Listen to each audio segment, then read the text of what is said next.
Nongeye kubasuhuza abakunzi b'amasomo yanjye y'Igiswahili. Uyu munsi turakomeje n'isomo rishya. Isomo rya none tugiye kurebamo umugani muremure, umugani witwa mu Kiswahili muwinda kawa muwindwa. Uhiga yabaye uhigwa.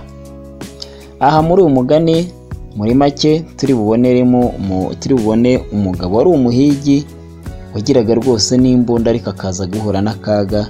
Inyamaswa imwe imwituniraho. Iyo nyamaswa turi buyibone, inyamaswa yaramuzengereje jya kumuhitana, yurira igiti amaramo n'igihe, amaramo iminsi igera muri 2. Yarabuze ukuntu avamo, inyamaswa nayo yarakabye hasi rwose yarahagumye. Turaje tubirebe, uri bwigiremo isomo rikomeye. Niturangiza turi burebere hamwe isomo twizemo iryo ari ryo. Reka rero ntangire nk'uko bisanzwe babwira amagambo turi buze kurebera hamwe, turi busange muri uyu mugani wacu. Ntimutangwe kandi ntimucikwe rwose, uyu mugani mukurikire mpaka urangiye. Tugiye gutangira tureba mu magambo. Ijambo rya mbere riragira riti mapema. Mapema bivuga kare. Kare ariko tubihuje n'igihe. Urugero tuvuze ngo asubuhi mapema, mu gitondo kare. Irindi jambo ni kuita. Kuita ni uguhamagara. Risasi, amasasu, bunduki, imbunda, tambara ni umwenda. Umwenda turi buze gusangamo wo guhanaguza. Kupangusa ni gusukura. Kufuta ni uguhanagura. Mwitu ni ishyamba, hanyuma mwituni ni mu ishyamba. Kuwinda ni uguhiga. Kupiga mluzi ni ukuvugiriza. Ndege ni inyoni. Kipepeo ni ikinyugunyugu. Vipepeo bikaba ibinyugunyugu. Kichaka ni igihuru. Kichakani ni mu gihuru. Kurarua ni ugushwanyaguza. Miiba ni amahwa.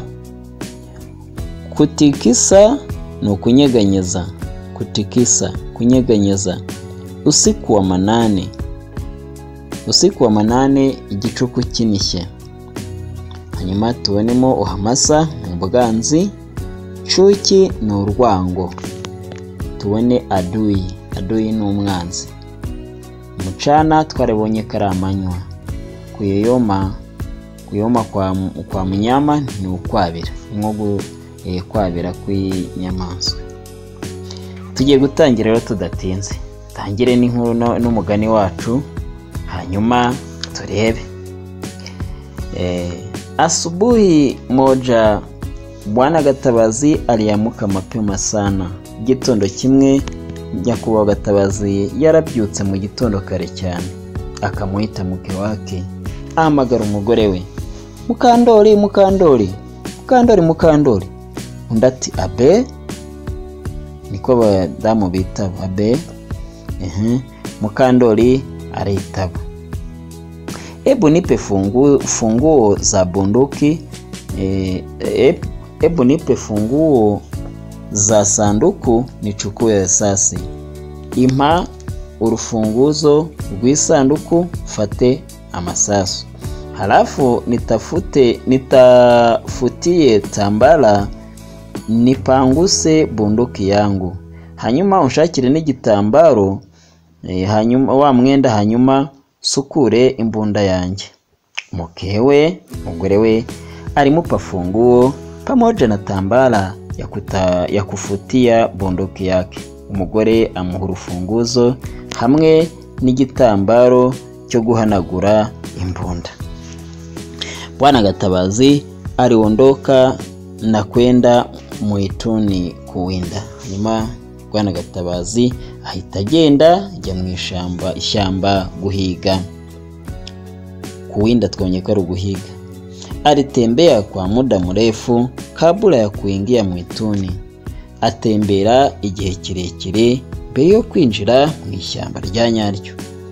Siku ilikuwa nzuri. Umunsi wari mwiza. Jua liliangaza vema izuba ryavaga neza, na kila mahali njiani ndege na wadudu walirukaruka kutoka pale hadi na kule. Ngo mu nzira wasangaga yaba inyoni yaba n'udusimba dutoya tugenda dutembera tunyuranamo tuva aha tujya hariya. Na wanyama wadogo walikurupuka na kukatisha njia wakitoweka vichakani. Nawe tunyamaswa dutoya twarakanguka yasa nk'udukanze tugakanguka duhita tugenda tuva mu gihuru. Bwana Gatabazi alitembea na furaha na huku akipiga mluzi na kuangalia ndege juu ya miti na vipepeo wakirukaruka hewani. Bwana Gatabazi yagendaga n'ibyishimo, alitembea na furaha akipiga mluzi, avuza akavugirizo, areba inyoni hejuru mu biti n'ibinyugunyugu. Vipepeo nabonye ko ari ibinyugunyugu bigenda bisimbuka mu muyaga. Alikuwa na furaha moyoni, yari afite ibyishimo mu mutima we. Turakomeje. Wakati wa dhuhuri, igihe cy'izuba ryari rimaze kuva, rimaze gucana kabisa, Bwana Gatabazi aliingia katika mwitu, yari yinjiye mu ishyamba. Alishika bunduki yake mkononi, afata imbunda ye mu kuboko, akaanza kutembea kwa tahadhari. Atangira gutembera ariko yitonze, huku akichungulia vichakani na kupenya kwenye nyasi ndefu. Agenda yerekeza ahantu hari ibyatsi birebire. Aliendelea kufanya hivyo kwa muda mrefu, akomeza gukora ibyo igihe kirekire. Ngo yarakomeje kwinjiramo imbere.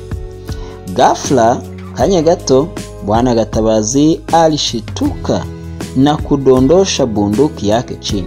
Yarikanze, imbunda iramucika iba yituye hasi. Aliona mbogo akimujia kwa kasi. Abona imbogo imusatira yihuta cyane, tayari kabisa kumularua kwa pembe, yiteguye kumuregura kwa kundi kumushwanyeguza yifashira amahembe yayo. Bwana Gatabazi aliuparamia muti mrefu kwenye miiba uliokuwa hapo karibu yake. Bwana Gatabazi ahita yurira igiti kirekire cyari kiriho n'amahwa, arazamuka yerukankiramo hejuru. Mbogo alifika hapo chini ya muti. Iyi mbogo nayo ibigeze ahangaho munsi y'igiti, akaanza kulalama kwa hasira na kularua muti kwa mapembe. Imbogo itangira kugireba hejuru n'uburakari, itangira gushwanyaguza cya giti n'amahembe. Bwana Gatabazi alitetemeka sana huko juu ya muti hadi matawi ya muti yakatikisika. Bwana Gatabazi atangira gutetema, alitetemeka sana, atetema cyane aho hejuru mu giti, ku buryo n'amatawi ya muti yakatikisika, ku buryo iyi mbogo yakubitaga ya mahembe yayo yizunguzaga. Mama yangu alishinda huko juu ya muti, aguma hejuru mu giti, naye mbogo alibaki hapo chini ya muti. Ni mbogo nayo yigumira aho hasi y'igiti akiwa amepambwa na hasira. Iyi mbogo nayo iguma munsi y'igiti ifite n'uburakari bwinshi. Nawe imagine aho hantu rero, uri hejuru muri icyo giti niyo mbogo iri hasi. Tukomeze. Usiku ulipoanza kuingia, mbogo alikuwa bado yupo chini ya muti. Ijoro liratangira, ya mbogo igihari handi munsi y'igiti. Bwana Gatabazi alikuwa huko juu ya muti, na Gatabazi aracyari handi hejuru. Mwezi ulichomoza, ukwezi kurava, usiku ulianza kukomaa, ijoro litangira kugera. Mbala mwezi uling'aa na kupendeza.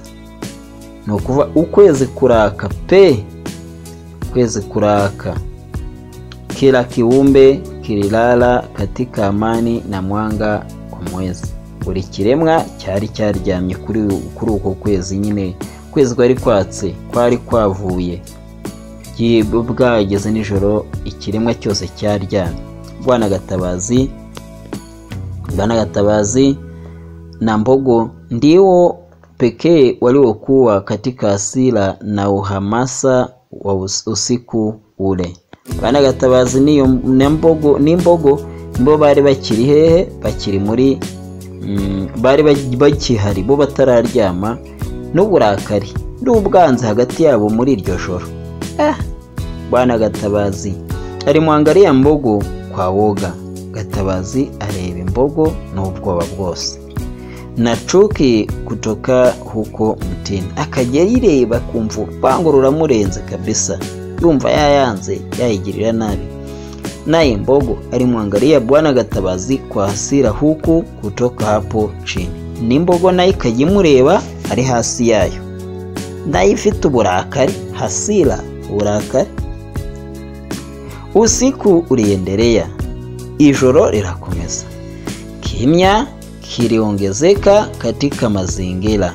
Hanyuma kimya, ubwo nta wakomaga, nta ukoma aho ngaho, nta kintu na kimwe gikoma. Usiku wa manane Mbogo alipata usingizi kidogo. Usiku wa manane igicuku kinishye, Mbogo ifata agatotsi, lakini hakutaka kujilaza chini. Ariko Mbogo ntiyashaka kuryama hasi. Alisinzia hali amesimama, isinzira ihagaze. Bwana Gatabazi hakupata usingizi hata kidogo usiku mzima. Bwana Gatabazi ntiyigeze afata agatotsi habe ijoro ryose. Baridi ilianza kuongezeka kulipokaribia kucha. Ubukonje bwakomeje kuba bwinshi buri hafi gucya. Nawe murabizi imbeho y'igicuku. Usingizi kidogo uri mupiga Bwana Gatabazi. Agatotsi gato karamufashe Gatabazi huko mutini aho yarari mu giti. Mbogo alipiga chafya hapo chini. Mbogo isa nk'ikoroye, kupiga chafya ni nko kwisamura. Wenda ubwo yaritsamye cyase yaranakoroye. Bwana Gatabazi alishtuka. Gatabazi ka gatotsi yarafasha itashiduka. Usingizi ukakatika, ka gatotsi gahita karangira. Wakiendeleza usamaha wao, chuki hati yao Mbogo na binadamu. Bakomeza bwa burakari na kwa kurwangano rwabo hagati yabo. Asubuhi iliingia, igitondo kiragera. Jua lilianza kupanda, izuba litangira kuva. Mbogo alianza kusikia njaa kidogo. Ya Mbogo itangira kumva igizemo inzara gakeya. Alizunguka hapo kando ya shina, akichunga na huku akitazama juu ya muti mara kwa mara kuhakikisha kama adui yake hatoki. Ya Mbogo yatangiye kuzenguruka gake gake aho hafi, igenda icunga inareba hejuru niba wa mwanzi wayo atashobora kuba yavamo. Komeza mucano uringiye, amanwa aragera, jua kali liliwaka, izuba rikomeye rirava. Mbogo alisikia kiu. Ya Mbogo yumva igeze inyota, akatamani kunywa maji, yumva ishaka mazi. Aliondoka na huku akigeuka, igenda ireba inyuma mara kwa mara. Genda ireba inyuma, ireba imbere, ireba inyuma, ireba imbere, ireba inyuma. Kumwangalia mtu wake, genda ireba wa muntu wayo nyine. Bwana Gatabazi alipoona Mbogo kaondoka na kutoweka vichakani, Bwana Gatabazi abonye ya Mbogo igiye gatoya hirya ya cya gihuru, naye alianza kuteremuka haraka. Atangira kumanuka yihuta. Mbogo alimubona. Ya Mbogo ibiramubonye, akangamubona iya mbaya ya Bwana Gatabazi akaruka mbio kurinda zamu, ihita igaruka yirukanka cyane, yiruka yafatiyeho. Njaa ilimwelemea sana Bwana Gatabazi. Inzara Gatabazi iramwumvisha, imuremerera nayo iramuremerera. Mbogo naye alisimama hapo chini ya Mbogo, na none ihita yongera ihagarara hahandi munsi kwa hasira ya kukosa maji. Noneho ihagarara aho hasi, none ifite na bwa burakari bwo kuba yabuze n'amazi. Na nia ya utoro wa adui yake, ifite n'ikibazo cya wa mwanzi wayo. Waliendelea kutazamana kwa usamaha, kumeza kurebana ayingwe, nko kurebana ayingwe. Kutazama kwa usamaha nko kurebana ayingwe. Wakati wa jioni Mbogo alisikia uchovu sana. Igihe cy'ijoro ya Mbogo yumvigize umunaniro, uchovu. Mbibutse ko ari irindi joro rya kabiri, akawa anatembea hapo karibu kunyoosha miguu, si mbali sana na muti. Igenda itembera gake isa nk'inanura amaguru, atari kure ariko ya cya giti. Usiku uliingia, rya ijoro rya kabiri ihita rigera. Vitu vyote humo mwitoni walianza kurejea mitini, mapangoni na mashimoni kwa kwenda kulala. Inyamaswa ubwo no kuvuga ngo bintu ibirara mu ishyamba bifite imyobo bijyamo kigera kuryama. Usiku ulitawara, ijoro riragera, na kila kiumbe kililala, buri kinyabuzima kiraryama. Katikati ya mbalamwezi iling'aa vyema, noneho ukwezi kurava kabisa. Naye Mbogo alisikia uchovu mwili muzima. Ni Mbogo yumva igize noneho umunaniro udasanzwe umubiri wose, sababu ya kusimama mchana kutwa, kubera ko yari yiriwe ihagaze amanwa yose. Alijilaza chini na mara usingizi ulimupigia akalala. Hanyuma iryama gakeya, hanyuma kukanya ibitotsi bita byica ya Mbogo. Huko mutini Bwana Gatabazi alichungulia akaona Mbogo kajilaza chini. Gatabazi nawe aho ngaho yarari mu ishyamba, yararebye abona ya Mbogo yaryamye hasi. Hakuwa na uhakika kama Mbogo alilala kwa heri ama au ishari. Kwa hiyo aliogopa guteremuka. Ntiyari afite icyizere yuko ya Mbogo yasinziriye bya nyabyo cyangwa se yasinziriye bya nyabyo. Hanyuma atinya kumanuka. Alibaki huko mutini, yegomera mu giti. Baada ya muda, nyuma y'igihe, usingizi ulimupigia Bwana Gatabazi, kwa maana alikuwa angechoka sana kwa kushinda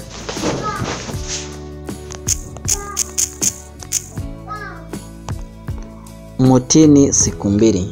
Ubitotsi bwemwishe kwa ko yaramaze iminsi ibiri yose, usiku na mchana, ijoro n'amanywa, chakula wala usingizi, nta kurya nta kunywa. Usingizi muzito ulimushika, ibitotsi bikomeye biramufata, akarara na kujisahau. Lo, aliryama aliyibagirwa. Lo, aliteleza na kuporomoka na kutoka juu ya muti. Ahita tirimuka yikubava hejuru muri cya giti, akanguka kwa na huku akivunjavunja matawe, agenda avunagura amashami y'igiti. Alianguka yikubita hasi ngo juu ya tumbo ya Mbogo, yikubita hejuru y'inda y'Imbogo. Mbogo alikurupuka kwa kushitushwa na kishimo hicho tumbo yake. Imbogo ihita yishiduka kubera icyo kintu cyagikubese kuri iyo nda yayo.